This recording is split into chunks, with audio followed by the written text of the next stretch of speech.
Olá pessoal, tudo bem com vocês? Então estou de volta aqui no curso de Álgebra Linear Aplicada. Hoje é a nossa segunda aula desse semestre 2025.1 e hoje vamos tratar do tema transformações lineares e algumas das suas aplicações. Na primeira aula, nós estabelecemos o conceito de espaço vetorial sobre um determinado corpo, estabelecemos algumas noções importantes dentro do espaço vetorial, como as noções de vetores LI, linearmente independentes, vetores LD, linearmente dependentes, bases e dimensão. Então hoje nós vamos introduzir, como eu já falei, a noção de transformações lineares, que é outra noção essencial que faz parte do alicerce básico da álgebra linear para que nós possamos caminhar para as aplicações, que é o objetivo central do nosso curso. Tudo bem? Então, para dar início, vamos colocar aqui a definição do que vem a ser uma transformação linear. Acompanhe aí comigo, pessoal. Sejam V e W espaços vetoriais sobre um corpo K. Uma aplicação T de V em W, lembrando que aqui a aplicação você pode é sinônimo nesse contexto de função, certo? É uma função T que sai do espaço vetorial V e que vai para o espaço vetorial W, ela é chamada de transformação linear se para todos os vetores U e V de V, que é o domínio, né, da aplicação, e todo escalar lambda de K, esse K é o corpo sobre o qual os espaços V e W estão definidos. O nome escalar ele é reservado aos elementos do corpo. Nós comentamos na aula passada que normalmente esse corpo é o corpo dos números reais, mas pode ser um corpo qualquer. Então, para ser uma transformação linear, tá certo? É preciso que nós tenhamos um domínio e um contradomínio como sendo espaços vetoriais e que essa função, essa aplicação T, tem que cumprir dois requisitos. Primeiro, que o T de U mais V tem que ser o T de U mais o T de V, ou seja, o T da soma tem que ser igual à soma dos T's. Nós também dizemos que o T preserva a operação de adição, certo? O T de U mais V ser igual ao T de U mais o T de V, é dito que o T da soma é a soma dos T's, ou se não, dito de maneira mais técnica, que o T preserva a operação de adição. Uma segunda condição que é exigida à transformação T para que ela seja dita uma transformação linear, é que o T de lambda V, lembrando que lambda é um número, não é, que vem do corpo, e V é um vetor que vem do domínio, T de lambda V seja lambda T de V. Qualquer que seja o lambda no corpo e qualquer que seja o V no domínio da transformação, que é o espaço vetorial V. Então é basicamente isso. Uma transformação linear nada mais é do que uma função entre espaços vetoriais, domínio e o contradomínio são espaços vetoriais, tal que essa função, essa aplicação, né, ela preserva a soma, o T da soma é a soma dos T's, e ela também preserva o produto por escalar. O T de lambda V é lambda T de V. Ok? Nós usamos aqui, nesse contexto, a palavra aplicação. Normalmente se usa a palavra função, são meio que sinônimos, né? Mas na literatura usa-se a palavra função quando o contradomínio normalmente é o conjunto dos reais. Mas isso é bobagem, tá certo? Um caso particular importante é quando o espaço domínio, que é o V, é igual ao espaço contradomínio, que é o W. No caso em que V e W são iguais, nós vamos ter uma transformação T, que vai de V para V, né? Já que W é igual a V. E nesse caso nós dizemos que é um operador linear. Então o que é um operador linear? Um operador linear é uma transformação linear, ou seja, uma aplicação entre espaços vetoriais em que o domínio e o contradomínio são iguais, e essa aplicação ela preserva a adição, o T da soma é a soma dos T's, e preserva a multiplicação por escalar. O T de lambda V é lambda vezes T de V, para qualquer lambda no corpo e para qualquer V no espaço V. Então, o que é um operador linear? É uma transformação linear em que o domínio e o contradomínio são exatamente o mesmo espaço vetorial. Tranquilo, gente? Então, a definição é bastante simples e bastante clara. Apenas para fixar a definição, nós vamos fazer uns exemplos básicos. Só que antes desse exemplo básico, né, nós vamos colocar aqui também a título de exemplo, mas poderia ser uma pequena proposição, uma propriedade, uma não, duas propriedades que são cumpridas, né, por uma transformação linear. Se você tem t de v em w, uma transformação linear, mostre que o t do zero de v é igual ao zero de w, ou seja, toda transformação linear ela leva o zero de um espaço no zero do outro espaço, o zero do domínio ele tem como imagem o zero do contradomínio, o zero tem que ir no zero. E outra coisa é que o t da diferença, o t de u menos v, é a diferença dos t's. Se a transformação for linear, pessoal, além de levar o zero do espaço v no zero do espaço w, ela também preserva a diferença, a subtração dos vetores. Tudo bem? Como é que nós vamos mostrar isso? Bem rapidinho. Como é que eu mostro que o zero vai no zero? Você começa assim, calcula aqui o t do zero de v. Só que esse zero de v, você pode escrevê-lo como sendo 0 mais 0. Então, o t de 0 vai ser o t, no lugar de 0, você escreve como 0 mais 0. Opa, mas a transformação t ela é linear. Como ela é linear, o t da soma é a soma dos t's. Então, o t de 0 de v mais 0 de v vai ser o t do primeiro zero mais o t do segundo zero. Aí agora você olha para o começo, que você tem de zero, t de 0, e você olha para o final, que você tem t de 0 mais t de 0. Você pega um desses t de zeros aqui, esse que eu marquei de amarelo, e traz ele para o primeiro membro, não é? Trocando o sinal. Então você já tinha t de 0, está aqui. Esse outro t de 0 que estava no segundo membro veio para o primeiro membro, t de 0 também. Isso vai ser igual ao que sobrar no segundo membro, que vai ser t de 0. Mas no primeiro membro eu vou ter t de 0 menos t de 0. Lembrando que t de 0 é um elemento de w, não é? Porque quando a transformação t, ela pega elementos de v, o v é o domínio, e transforma em elementos de w. Então aqui, gente, eu estou subtraindo o t de 0, que é um elemento de w, do t de 0, que é um elemento de w. Como eu estou subtraindo dois elementos de w, e w é um espaço vetorial, a resposta está em w. Só que neste caso os elementos são iguais. Quando eu subtraio dois elementos iguais, a resposta vai dar 0, mas vai dar o 0 de w. Porque esses elementos, o t de 0 e o t de 0, são elementos de w, já que a transformação t ela sai de v para w. Tudo bem? Enquanto isso, no segundo membro eu não faço nada, vai ficar simplesmente o t de 0. Então, o primeiro membro vai dar o 0 de w, o segundo membro é o t de 0, então o t de 0 de v vai ser o 0 de w. Ou seja, pessoal, toda transformação linear, ela leva o zero no zero. Se você tiver uma transformação entre espaços vetoriais que ela não leva o zero no zero, ela não pode ser linear. Tá bom? Cuidado que não vale recíproca. Se ela for linear, o zero tem como imagem o zero. Se ela for linear. Agora, se você tem uma transformação e você sabe que ela transformou o zero no zero, você não pode garantir que ela é linear. Não vale recíproca. Nos exercícios, na lista dos exercícios de hoje, vocês vão encontrar exemplos assim. Certas transformações que levam o zero no zero, entretanto, elas não são lineares. Tá bom? Só vale um sentido da demonstração. Se for linear, o zero é levado no zero. Volta. Se o zero for levado no zero, quer dizer que é linear? Não, não quer dizer que é linear. Pode ser linear ou não. Tudo bem? O outro item é mostrar que o t da diferença é a diferença dos t's. Mas vai ser simples também. Porque o que é o t de u menos v? O t de u menos v, por definição, nós vimos na aula passada sobre espaços vetoriais, que isso aqui é u somado com o oposto de v, ou seja, com menos v. Mas aqui eu tenho então o t da soma.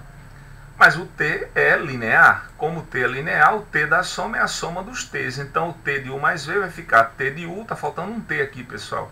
Na minha digitação ficou faltando aqui um t. Vai ficar t de u mais t de menos v. Tá certo? Então vai ficar t de u mais t de menos v. Menos v pode ser escrito como sendo menos 1 vezes v. Tudo bem? Aqui tinha faltado um t. Aqui, pessoal. Foi um errinho da minha digitação.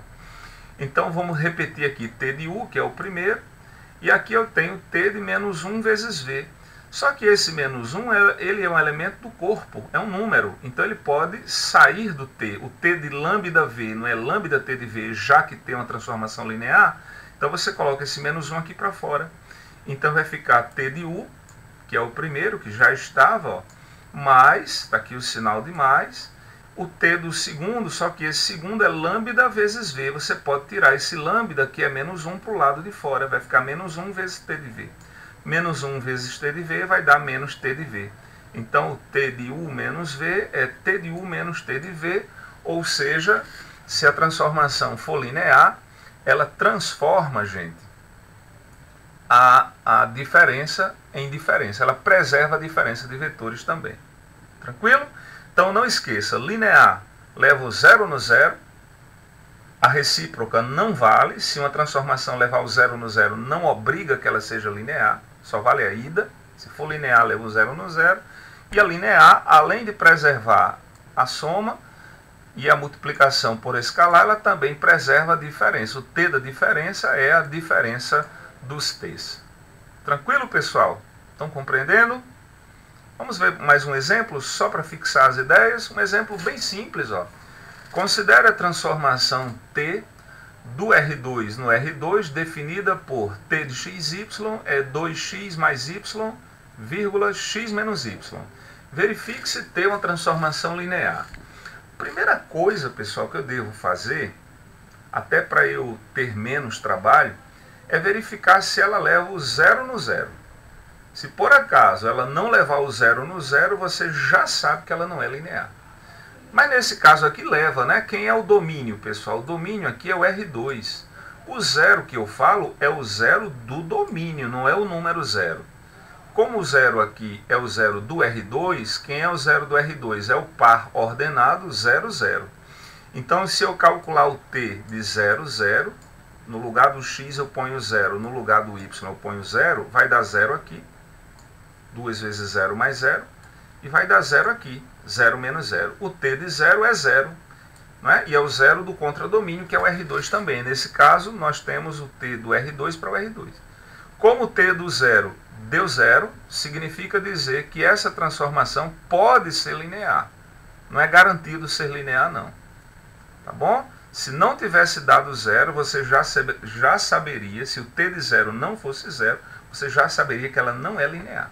Mas nesse caso deu 0. Então existe a possibilidade de ser linear. Para verificar que é linear, temos que mostrar que ela preserva a soma e preserva a multiplicação por escalar. Então vamos lá, preservar a adição. Eu pego dois pares ordenados, que são dois vetores do R2, x1, y1, x2, y2, e eu calculo o t da soma.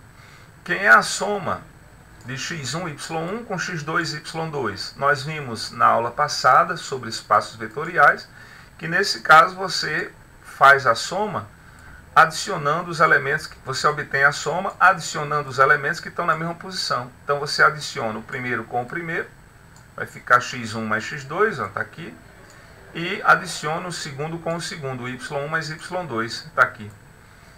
Então eu calculo, utilizando a fórmula de definição da transformação, eu calculo o t desse vetor. Não é? Ao calcular o t desse vetor, como é que é a fórmula? É 2 vezes x, só que o x é a primeira coordenada. No nosso caso, a primeira coordenada é x1 mais x2, então vai ficar 2 vezes x1 mais x2, mais a segunda coordenada. No nosso caso, a segunda coordenada é y1 mais y2, está aqui. Vírgula. Quem é a segunda componente? É a diferença entre o x e o y. Então vai ser a diferença entre o que faz o papel do x aqui, que é x1 mais x2, e o que faz o papel do y aqui, que é y1 mais y2. Tudo bem? Então eu faço essas continhas e obtenho isso aqui como sendo o t de x1 mais x2. Desculpa, o t de u mais v, como se isso aqui fosse u, e é como se isso aqui fosse v, tá certo? Então isso aqui é o t de u mais v. Por outro lado, eu calculo agora o t de u, o t de v e adiciono, para eu ver se o t de u mais v vai dar ou não o t de u mais o t de v. Então, quem é que vai ser o t de u? Vamos chamar u x1, y1. E vamos chamar de v x2, y2. Então, eu calculo aqui o t de u, que é o t de x1, y1, mais o t de v. Eu vou simplesmente na fórmula de definição e substituo, pessoal. O t de x1, y1 vai ser essa expressão aqui, ó. Você troca na fórmula o x por x1, o y por y1. E aqui eu tenho o t de x2, y2.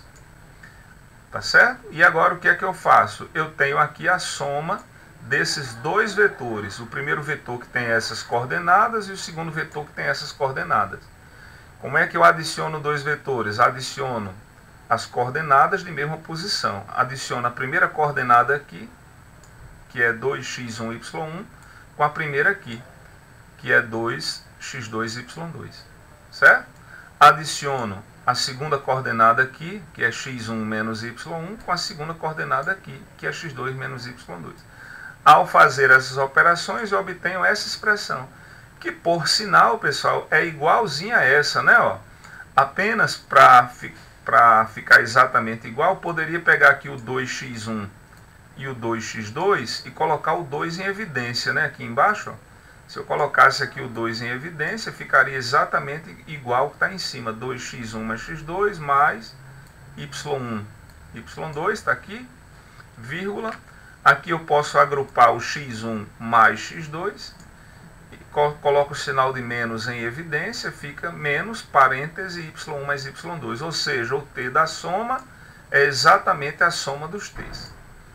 Tá certo? Então nós mostramos que o t da soma é a soma dos t's. Só que para ser linear é preciso uma outra condição. Precisa preservar a multiplicação por escalar. Então eu faço uma conta parecida, calculo o t de lambda xy e vou mostrar que é lambda vezes o t de xy. De fato, não é? Como é que vai ser isso? Quem é t de lambda xy? Como é que eu multiplico lambda pelo par xy? Nós vimos na aula passada que esse lambda multiplica aqui no x e esse lambda multiplica aqui no y.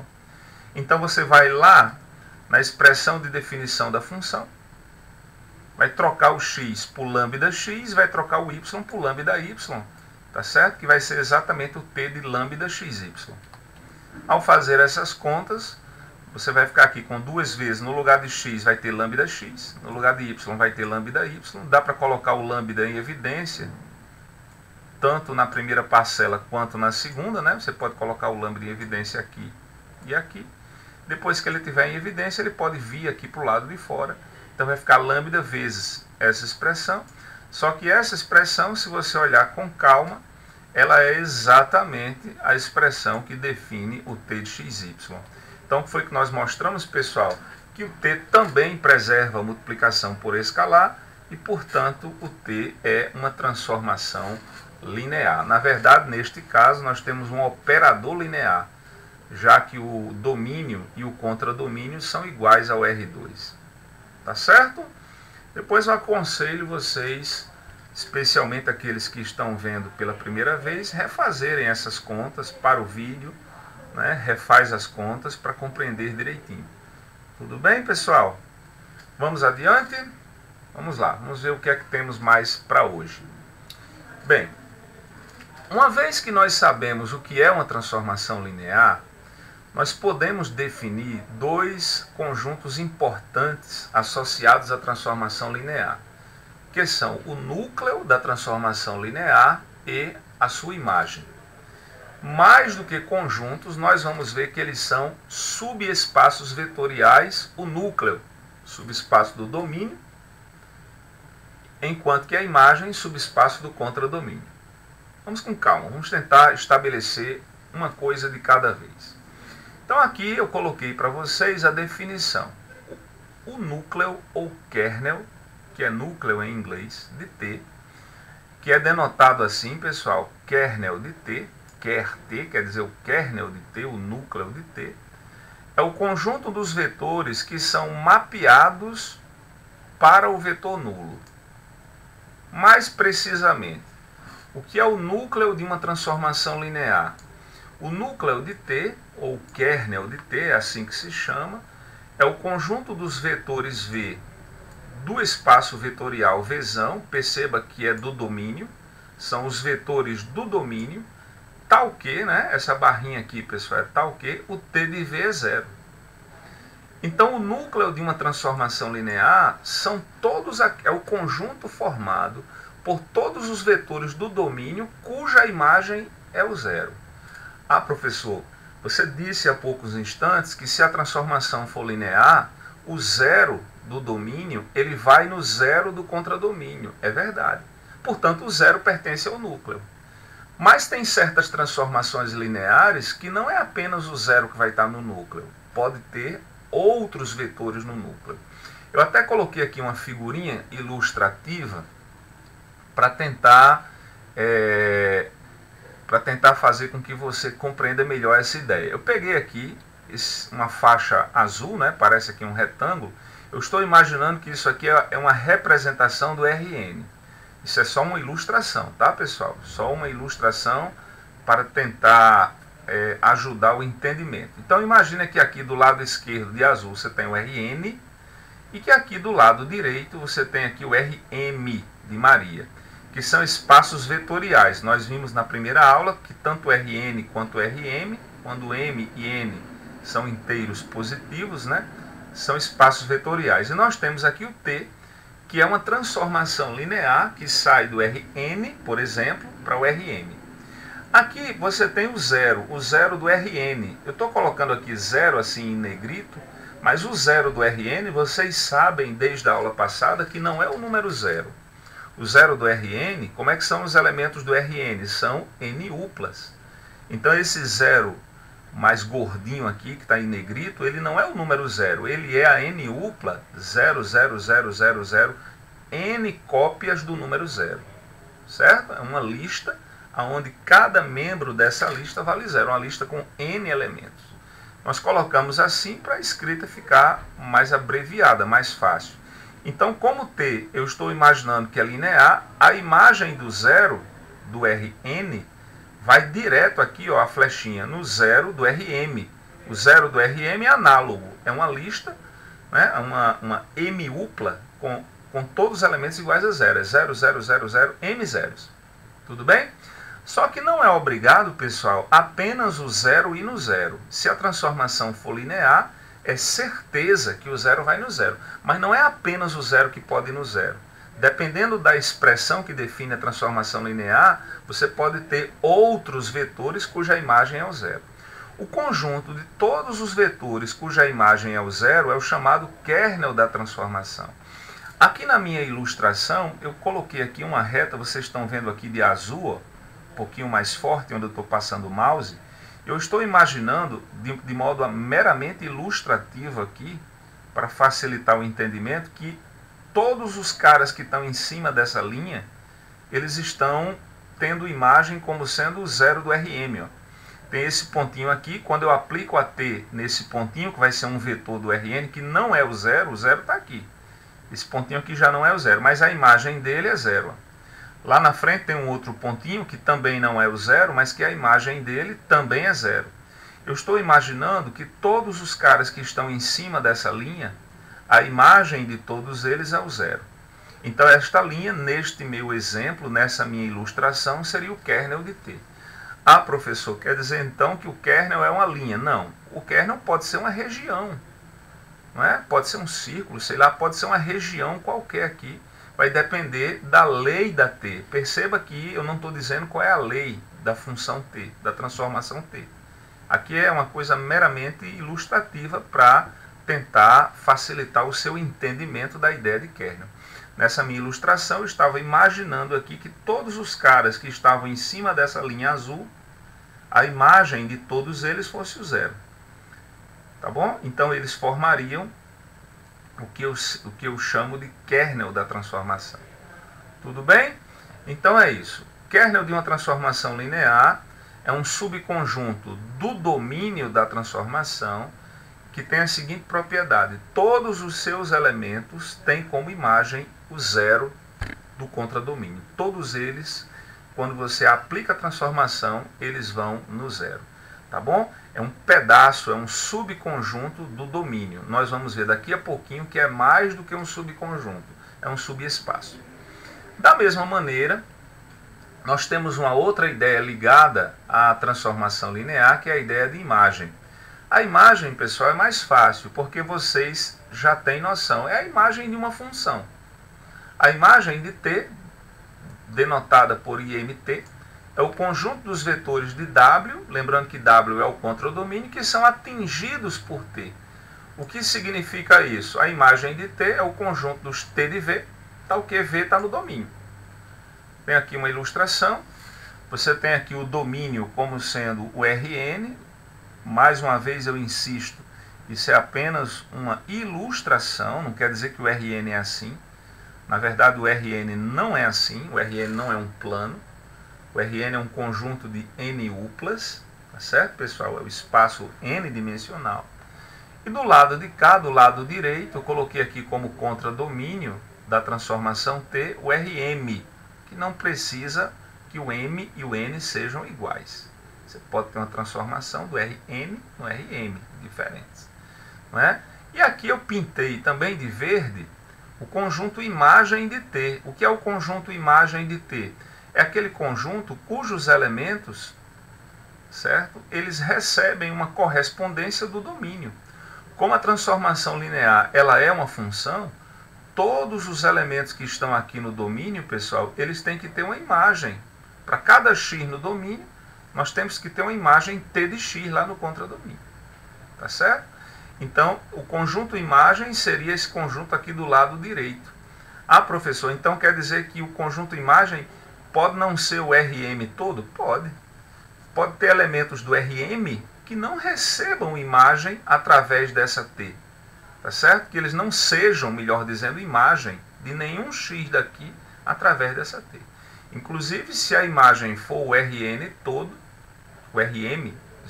todo, a transformação ela vai ser sobrejetiva, o que não é obrigado. Tá certo?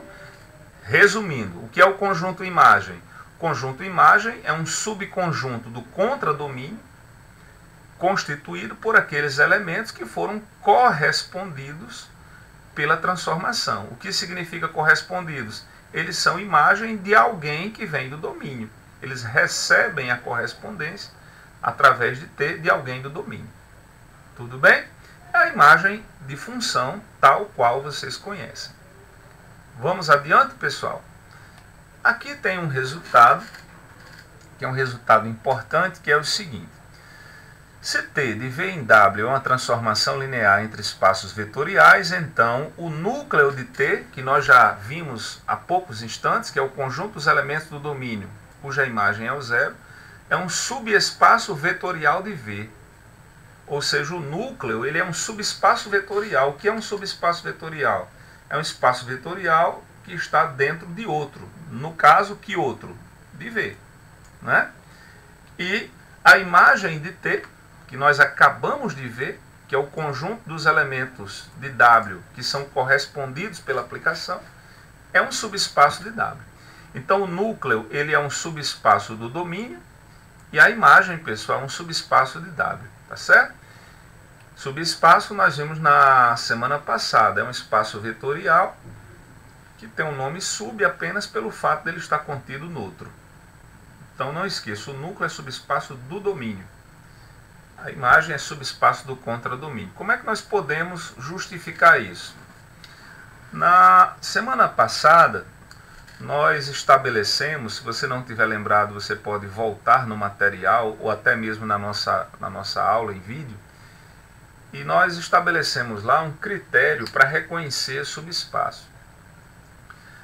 Para ser um subespaço, é preciso três coisas, né? É preciso que o zero esteja lá, é preciso que ele seja fechado para adição e é preciso que ele seja fechado para multiplicação por escalar. Certo? Então é exatamente isso que nós vamos fazer. Por exemplo, o zero está no kernel? Tá. Como t de zero é zero, já que t é linear, significa dizer que o zero está no kernel. Porque os elementos do kernel são aqueles elementos cuja imagem vai dar exatamente zero.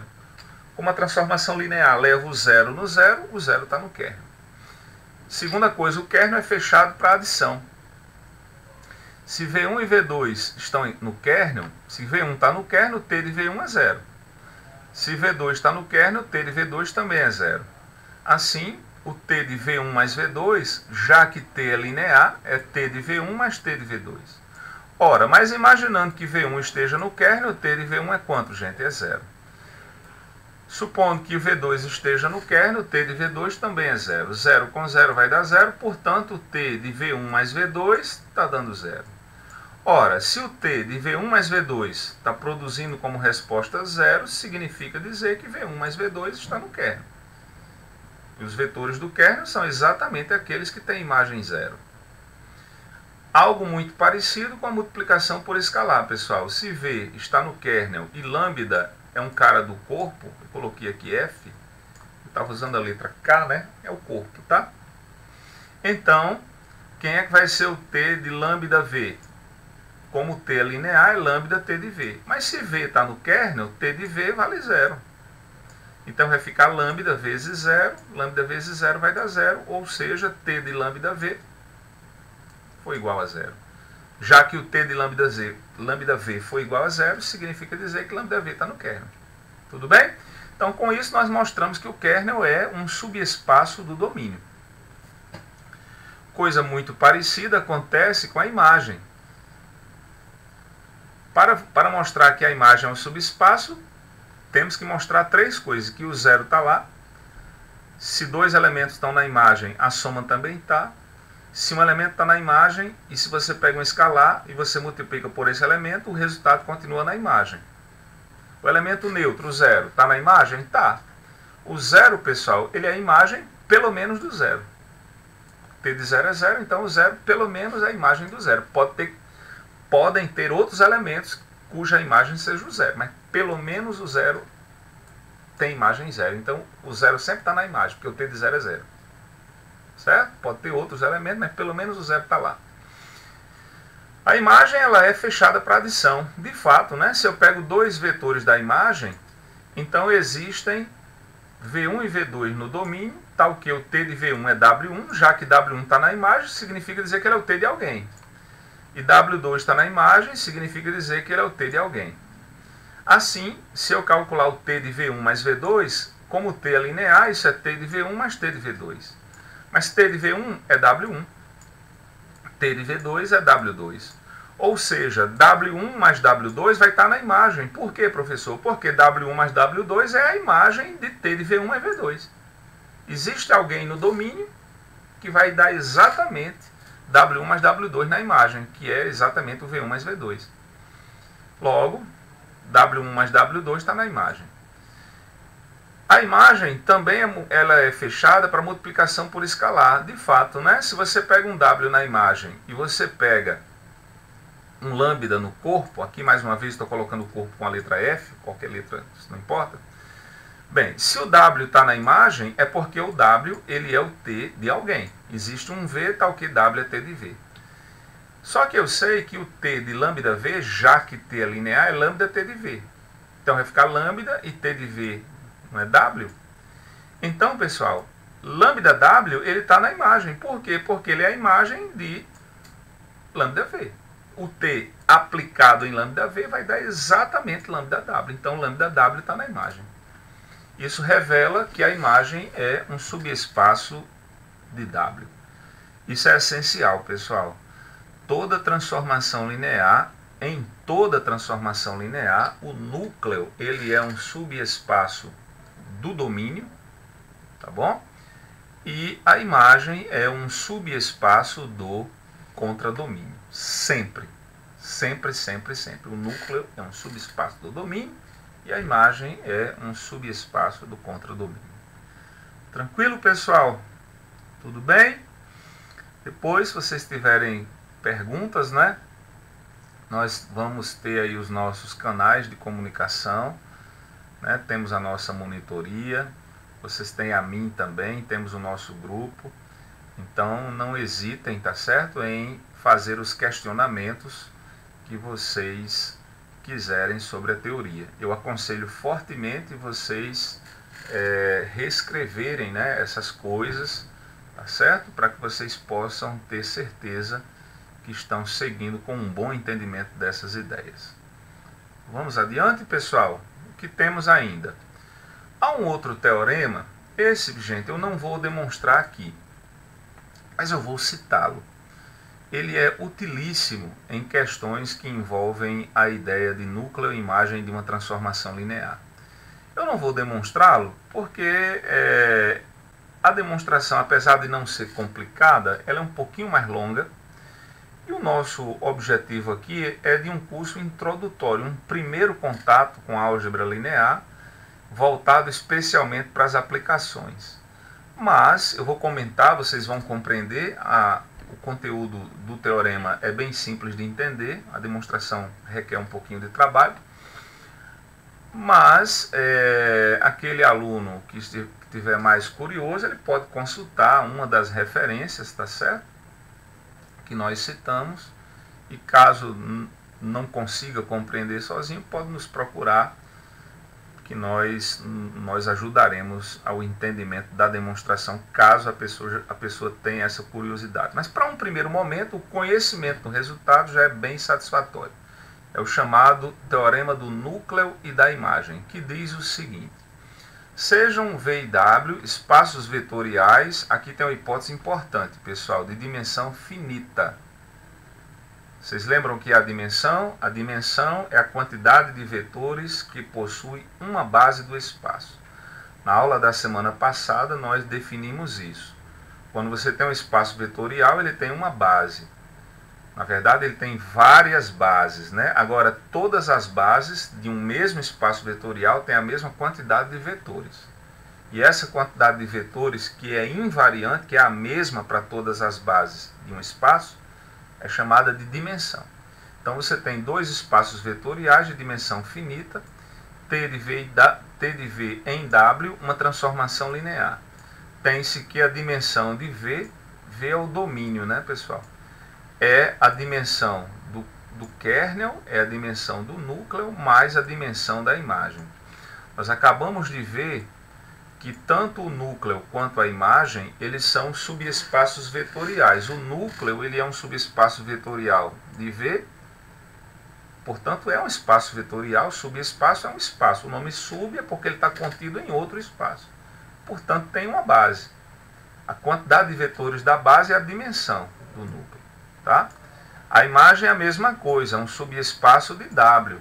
Subespaço quer dizer que é espaço vetorial, portanto tem dimensão. Então esse é o famoso teorema do núcleo e da imagem. A dimensão do domínio de uma transformação linear é a dimensão do núcleo mais a dimensão da imagem. Tá certo, pessoal?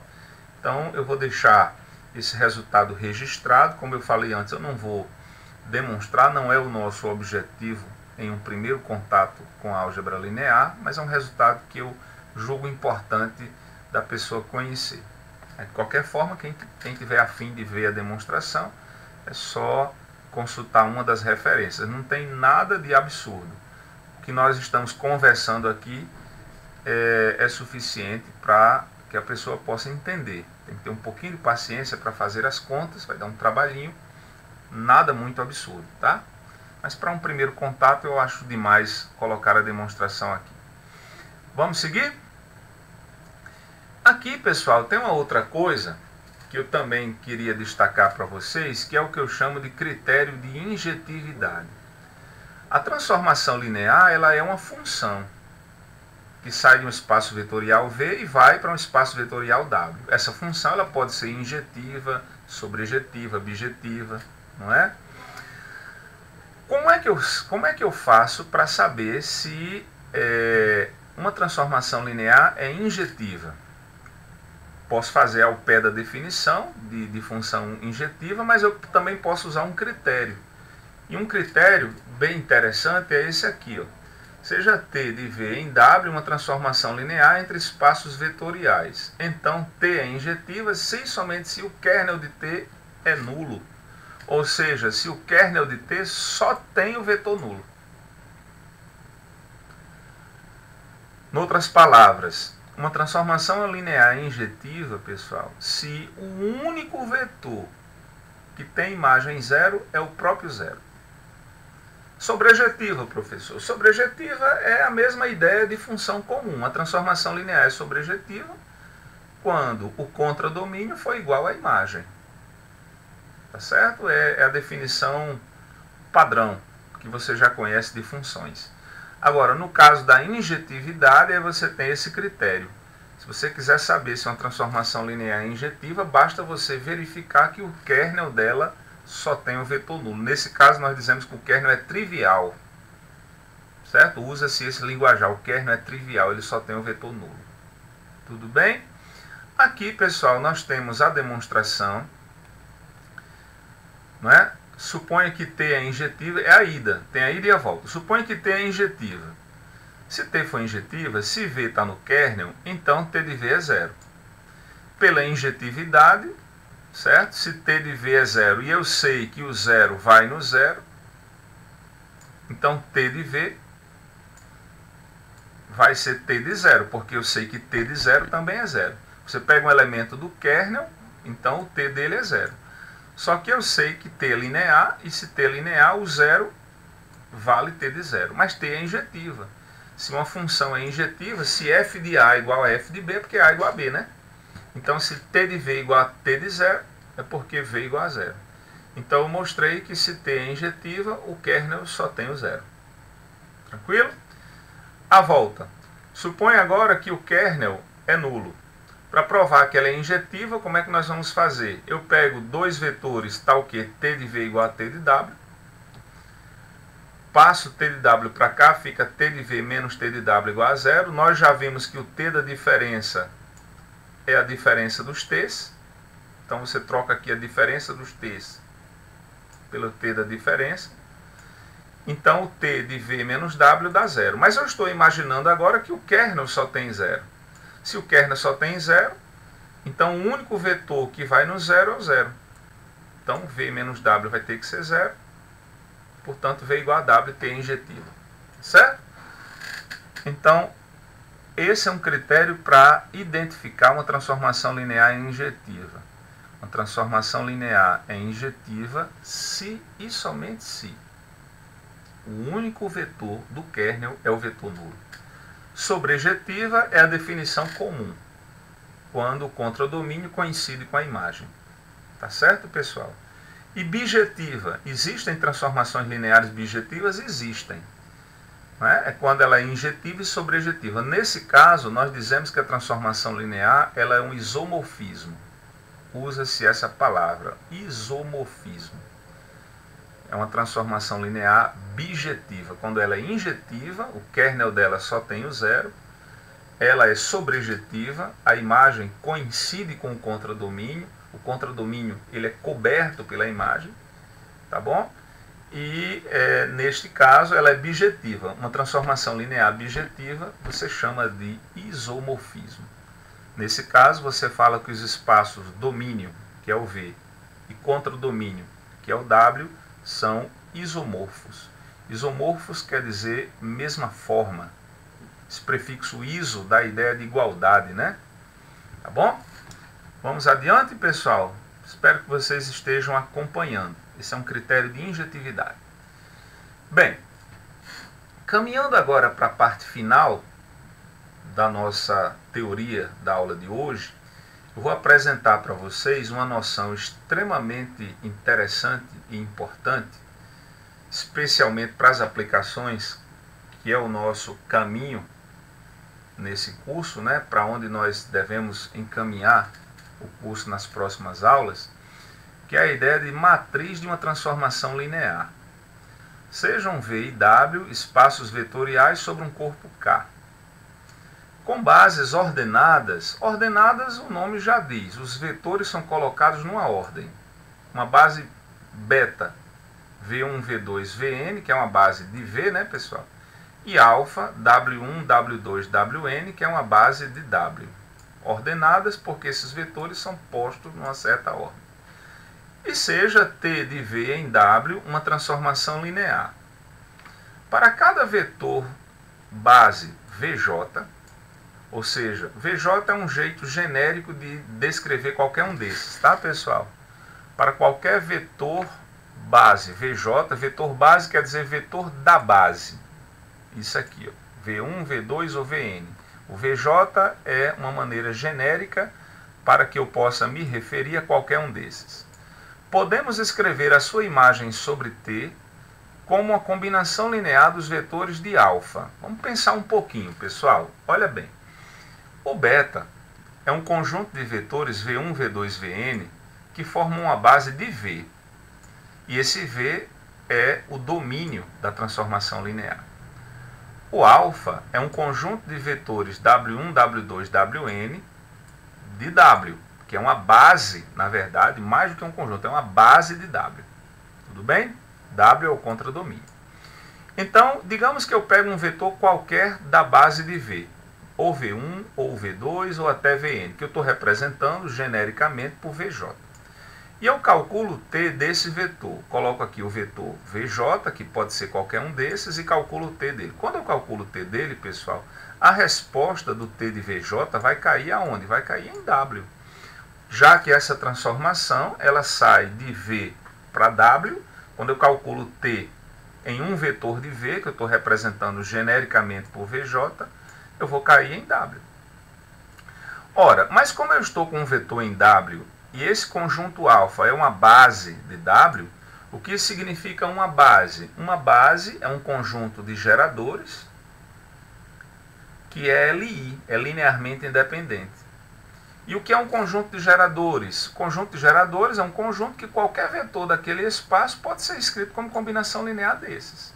E se for LI, essa combinação linear é única, só existe uma única combinação linear, que é o caso da base.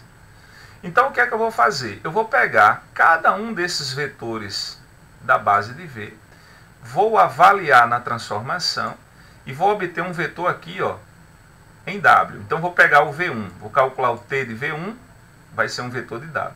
Como ele é um vetor de W e o alfa é uma base de W, eu vou poder escrever esse cara como combinação linear dessa base. Aí, eu vou pegar o V2, vou calcular o T de V2, vou cair em W. T de V2 é um elemento de W. Posso escrever como uma combinação linear dessa base. E assim para todos eles até o Vn. De modo genérico, eu escrevi assim. Eu peguei o VJ. VJ é um desses elementos aqui. Qualquer deles, não importa. É só uma maneira genérica de me referir a ele. Quando eu calculo o T de VJ, esse T de VJ é o elemento de W, pessoal.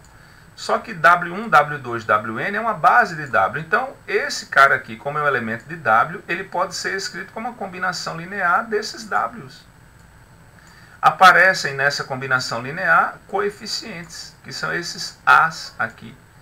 Certo? Esses As são os coeficientes da combinação linear. E eu vou fazer isso para cada V. Vou fazer isso para V1, para V2, para Vn. Eu vou ter N equações dessas. Então, vão aparecer aqui esses coeficientes. Com esses coeficientes, eu vou montar uma matriz. Como? Que é a matriz da transformação linear de T em relação às bases beta e alfa. Então, é essa matriz aqui, pessoal. Ó, é a matriz da transformação. Eu chamei aqui de A, né? Às vezes chama de T, um nome qualquer. A é um nome genérico, poderia ter chamado de T, T da transformação T. Então, esse A é uma matriz que sai da base beta, vai para a base alfa, tá certo? E quem são os elementos dessa matriz? Os elementos dessa matriz são exatamente os caras que aparecem aqui nas combinações lineares. Eu vou calcular aqui o T de V1, vai aparecer aqui um coeficiente para W1, um coeficiente para W2, um coeficiente para Wm. Esses coeficientes eu vou colocar aqui na primeira coluna. Quando eu calcular o T de V2, eu vou pegar os coeficientes da combinação linear, vou colocar na segunda coluna, e assim por diante. Tudo bem? Essa é a chamada matriz da transformação T em relação às bases beta e alfa. Ela sai da base beta e vai para a base alfa. Eu peguei os vetores de beta, avaliei na transformação, e a resposta eu escrevi em função dos vetores da base alfa. Eu sei que ainda não está muito claro, não é? mas eu vou fazer um exemplo numérico agora, nesse instante, para que tudo fique mais claro. Ok? Então vamos ver aqui, ó. Exemplo bem pé no chão. Inclusive eu estou usando aqui a mesma transformação que eu usei no começo da aula de hoje, só que lá naquela ocasião eu queria verificar apenas que ela era linear. Agora eu vou querer a representação matricial. Considere V como sendo R2 e beta como sendo 1 e menos 1, que é uma base, né? Considero o R2 com essa base, certo? Eu tenho aqui uma base. E a transformação linear, na verdade, um operador linear, T do R2 por R2, dado por essa expressão. Encontre a matriz de T na base beta. Eu tinha colocado aqui, eu passei sem falar, mas eu coloquei aqui, ó, quando V é igual a W, quando o domínio e o contradomínio são iguais, você pode pegar as bases iguais. A base beta e a base alfa podem ser a mesma, no caso em que o domínio e o contradomínio são iguais.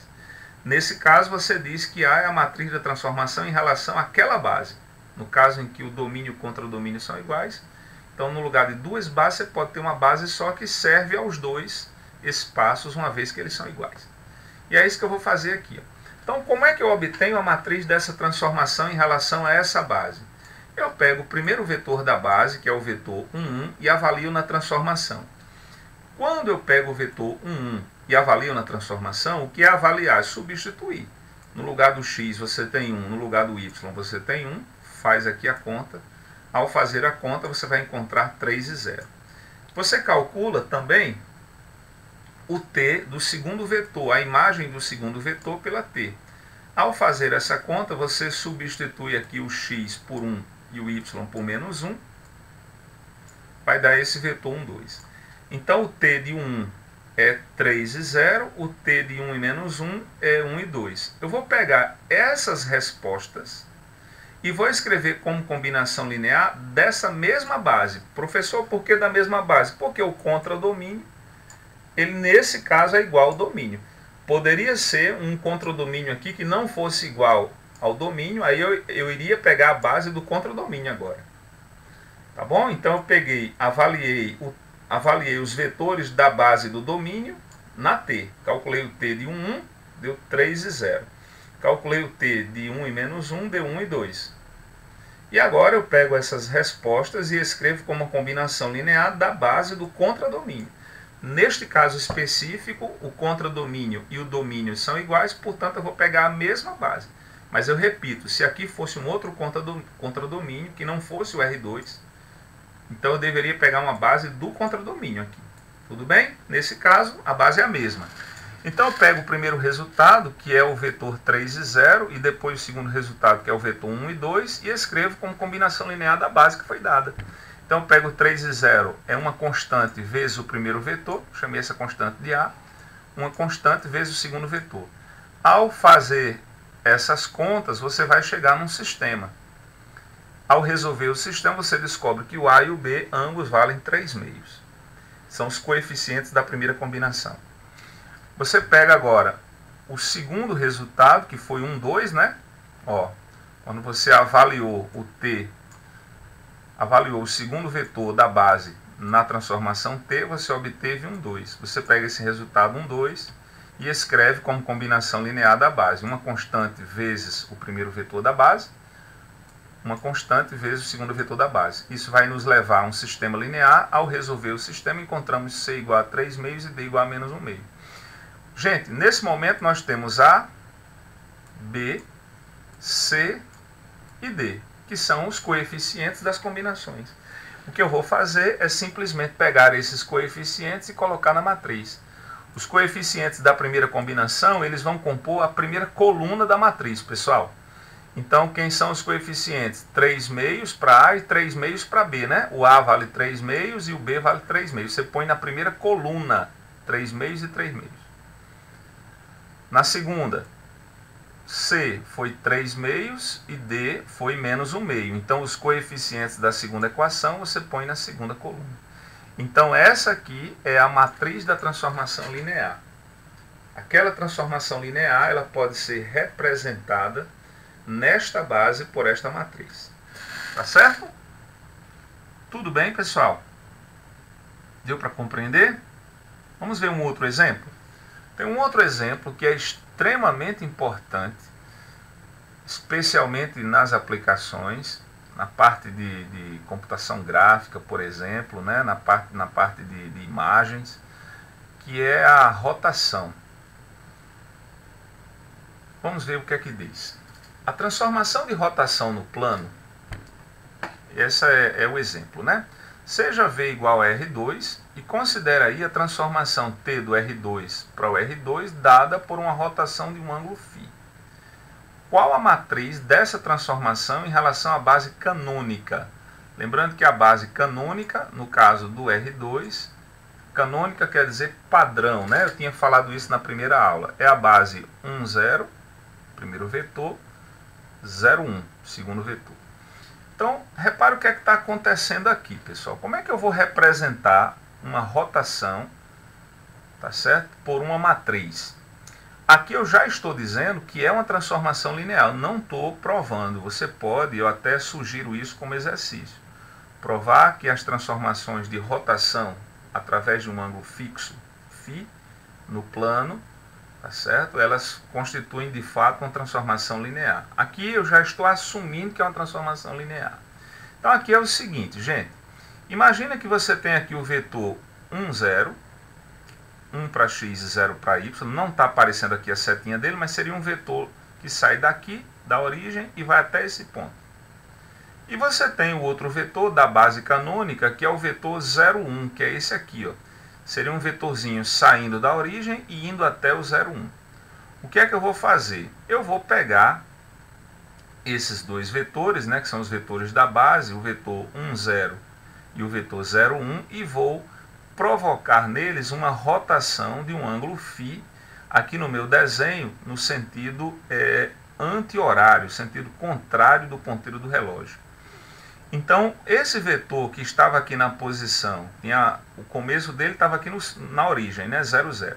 Esse vetor que estava aqui na posição 1, 0, depois dele girar um ângulo φ no sentido anti-horário, ele vai vir aqui, ó, a pontinha dele vai sair desse ponto preto e vai vir para esse ponto azul.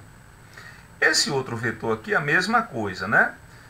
O começo dele estava aqui no centro do sistema de coordenadas e a ponta dele estava aqui no 0, 1.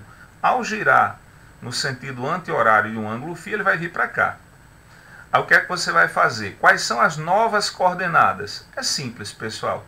Essa rotação que eu ofereci aqui de um ângulo φ, ela não muda o tamanho do vetor. Esse vetor que começava no 0, 0 e que ia até o ponto 1, 0, ele apenas girou, ele não mudou de tamanho. Então esse vetor azul aqui, ó, ele tem tamanho 1, tá certo? E esse vetor azul aqui, ele tem tamanho 1 também, que é o mesmo tamanho que tinha o vetor original aqui, ó, que era o vetor que estava na posição 0, 1. Tranquilo? E quais são as coordenadas? As coordenadas são simples, né? Já que isso aqui tem tamanho 1, é como se você estivesse no ciclo trigonométrico, lá da trigonometria básica. Então você tem um ponto, que esse ângulo aqui, pessoal, ele é φ, e que essa hipotenusa aqui, ó, esse raio, né, tem tamanho 1. Então quais são as coordenadas desse ponto?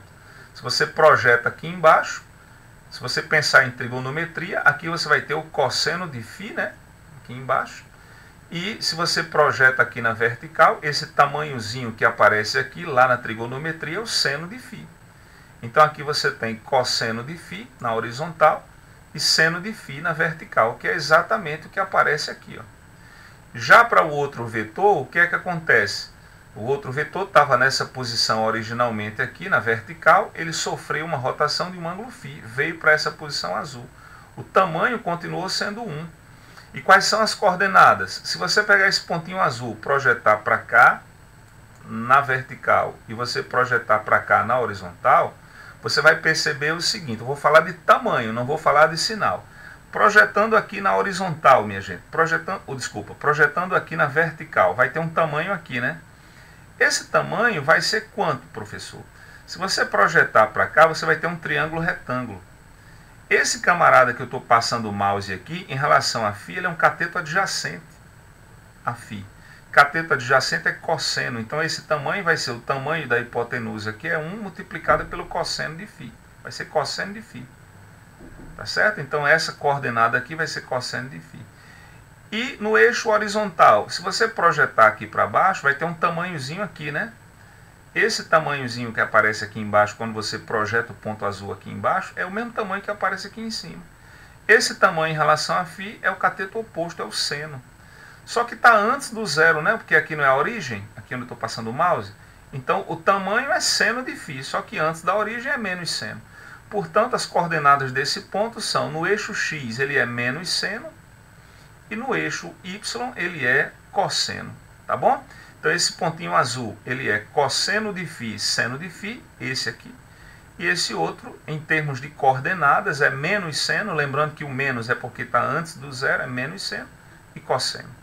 Então, pessoal, essa transformação, ela pegou o vetor 1, 0 e transformou no cosseno seno. Pegou o vetor 0, 1 e transformou no vetor menos seno cosseno. É o que nós vamos ver exatamente agora. A transformação, que é a transformação de rotação, pegou o vetor 1, 0, que era esse aqui, 1, 0, e transformou no cosseno seno. E pegou o vetor 0, 1 e transformou no menos seno cosseno. Está aqui. Tá certo? E agora o que é que eu faço? Eu pego esses caras e eu escrevo como combinação linear da base canônica, porque ele pediu a matriz em relação à base canônica. Aí deixa eu dar uma dica para vocês. Quando você vai escrever um vetor como combinação linear da base canônica, que é a base 1, 0, 0, 1, você nem precisa resolver o sistema linear. Os coeficientes da combinação linear, pessoal, já são as próprias coordenadas do vetor. Se você quer escrever o vetor cosseno seno em relação à base, como a combinação da base canônica, não precisa fazer um sistema linear como eu fiz no exemplo anterior. Certo? Os coeficientes já são as próprias coordenadas, cosseno e seno. Pode reparar que dá certo. Aqui a mesma coisa, as coordenadas não são menos seno e cosseno? Então, menos seno e cosseno. Você escreveu as respostas como combinação linear dos vetores da base canônica. Cuidado que essa dica que eu passei agora, qual dos coeficientes serem as próprias coordenadas, ela só é válida no caso em que você está trabalhando com a base canônica. Aquele exemplo anterior que eu fiz, ó, não dava certo, né? Eu tinha o vetor 3 e 0, os coeficientes da combinação não foram 3 e 0. O A e o B não foram 3 e 0, foram 3 e meio, é diferente. Por que, professor, não deu certo? Porque a base aqui não era a base canônica. Tá? Nessa questão aqui da rotação, ele pediu a matriz em relação à base canônica. Por isso que está mais simples. Quando a base for canônica, basta pegar as próprias coordenadas. Pronto, com isso eu posso montar a matriz, né? Nesse caso, qual é a matriz? Eu pego os coeficientes das combinações lineares e ponho nas colunas. Os primeiros são cosseno e seno. Ponho na primeira coluna. Na segunda combinação linear, os coeficientes são menos seno e cosseno. Eu ponho na segunda coluna. Então essa é a matriz da transformação, tá certo? De rotação no sentido anti-horário. Tranquilo?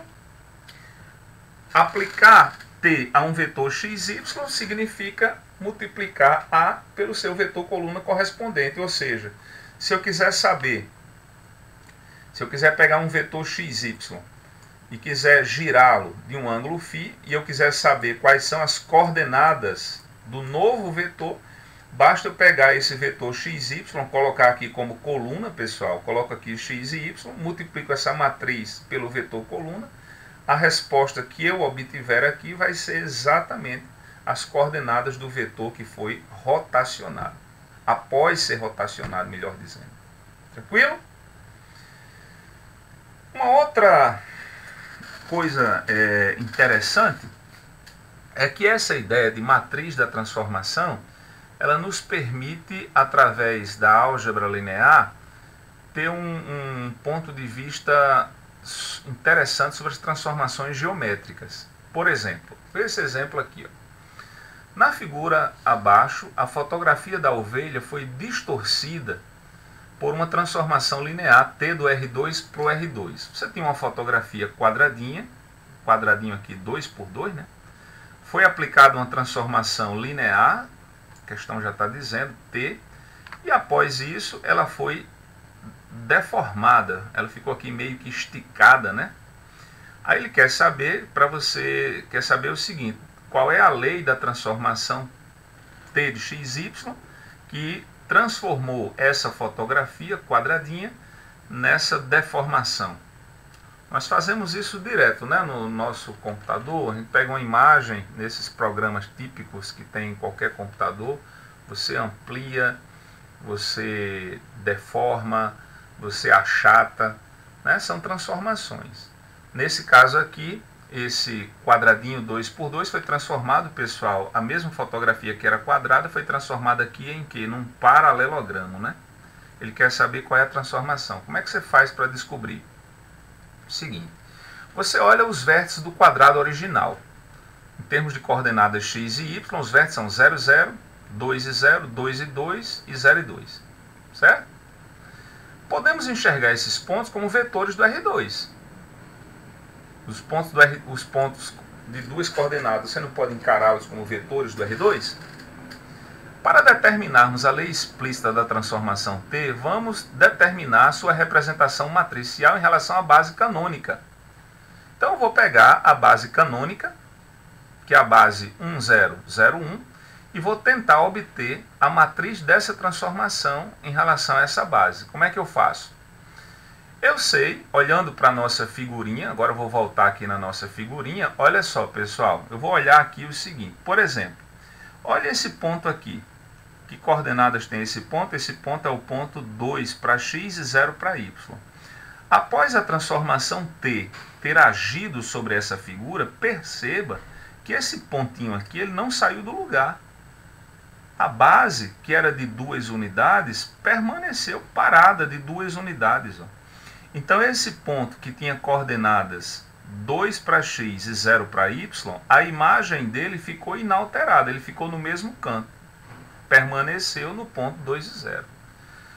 Já esse ponto aqui em cima, por exemplo, que é o ponto que tem coordenadas quanto originalmente 2 para x e 2 para y, após a transformação t ter agido sobre ele, olha para onde esse ponto foi.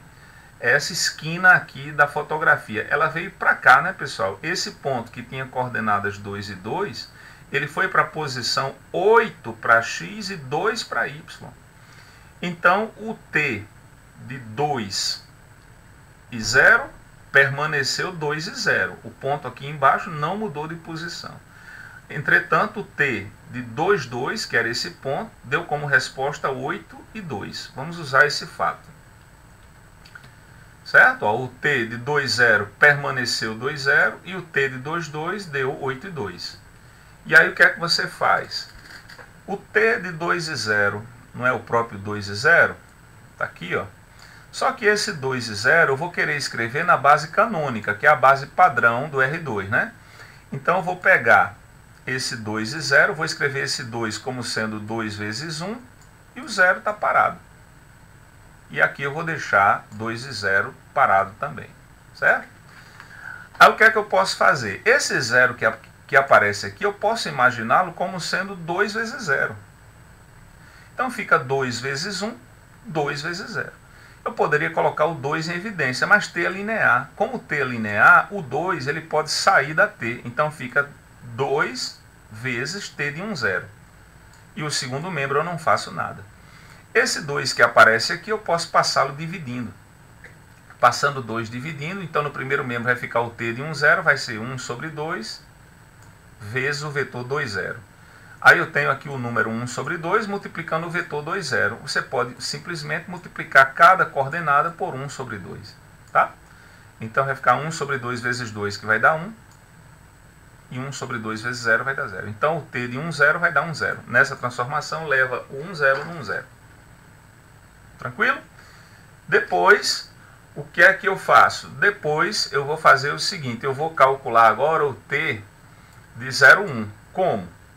Vou fazer o seguinte, a outra informação que eu tenho é que o t de 2, 2 é 8 e 2. Então o t de 2, 2, sendo 8 e 2, eu faço aqui o mesmo truque, eu coloco 2 em evidência. Vai ficar t de 2 vezes 1, vai ser 8 e 2. Esse 2 que está aqui eu posso passar para fora, já que a t é linear, e depois eu posso passar dividindo. Então vai ficar o t de 1, 1. Quando eu dividir aqui por 2 vai dar 4 e 1.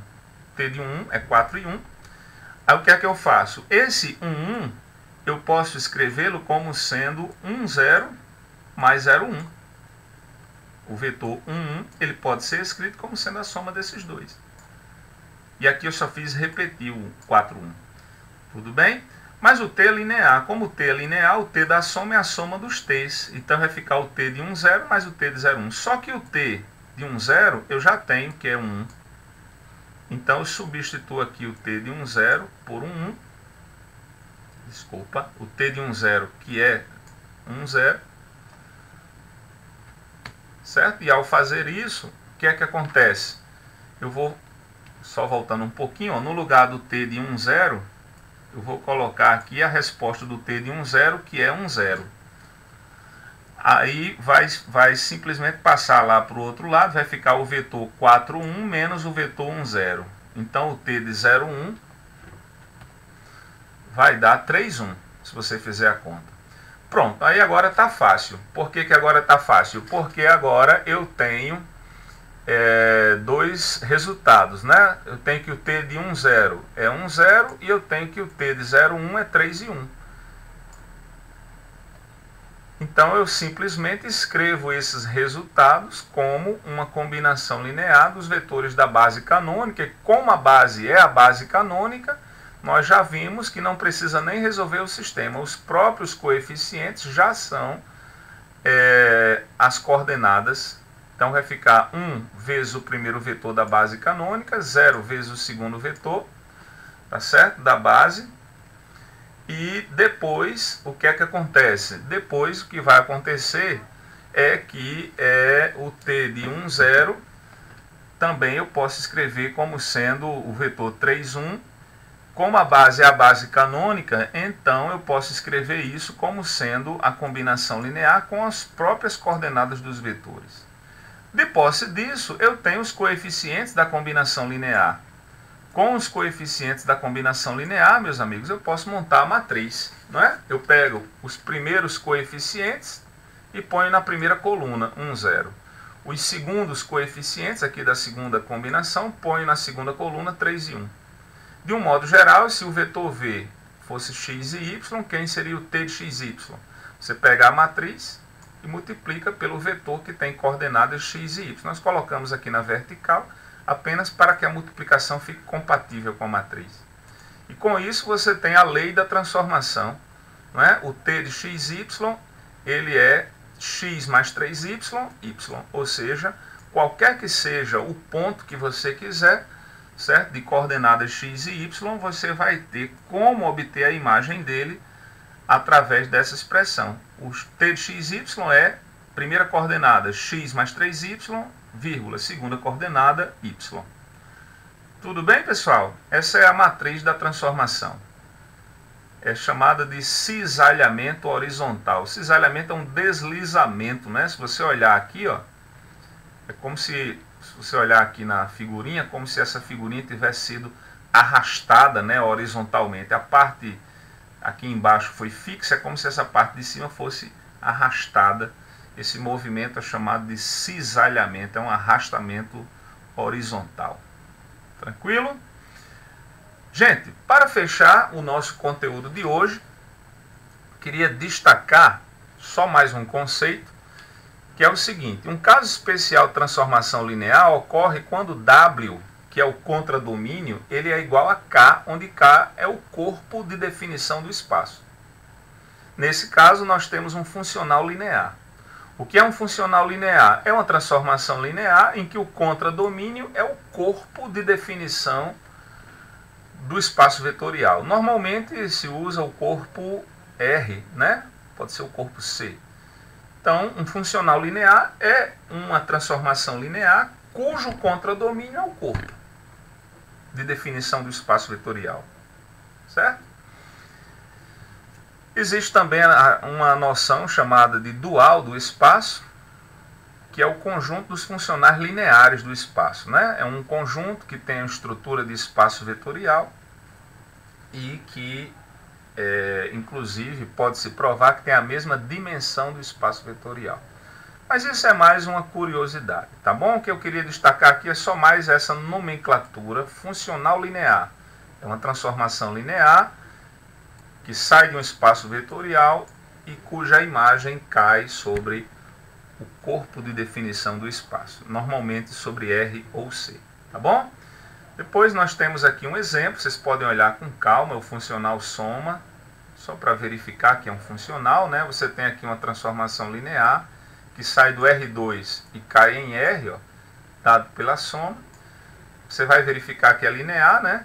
Que o φ da soma é a soma dos φs e que o φ de lambda V vai ser lambda φ de V, é bem tranquilo. É apenas um exemplo de funcional linear. Tá certo, pessoal? Então, para hoje era basicamente isso. Nós vamos ter agora aquele momento em que vocês vão refletir um pouquinho sobre uma pequena lista de exercícios de fixação. E depois desse tempinho, nós voltaremos com vocês, tá certo? Ao vivo, para que nós possamos discutir não só as ideias que nós tratamos hoje aqui, mas também discutir algumas questões dessa lista de fixação. Tranquilo, pessoal? Prazer estar com vocês. Valeu, gente.